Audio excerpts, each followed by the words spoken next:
এই প্রজেক্টে আমরা বৃষ্টির একটি ইফেক্ট দেখব। এর জন্য আমরা ফাইল ওপেন হতে একটি ইমেজ ওপেন করব। এরপর আমরা নতুন একটি লেয়ার নেব এবং এখান থেকে আমরা ব্যাকগ্রাউন্ড কালার ব্ল্যাক সিলেক্ট করে কিবোর্ড হতে কন্ট্রোল ব্যাকস্পেস প্রেস করে আমাদের ব্যাকগ্রাউন্ডটিকে আমরা ব্ল্যাক করে নেব।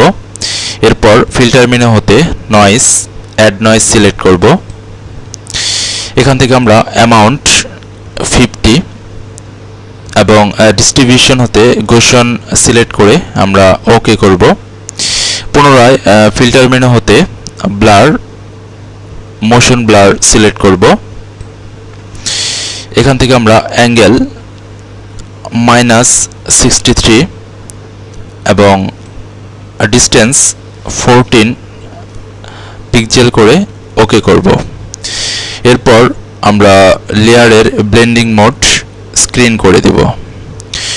তো আমরা এভাবে আমাদের ইমেজটির উপর বৃষ্টির ইফেক্টটি আমরা তৈরি করে নিতে পারি।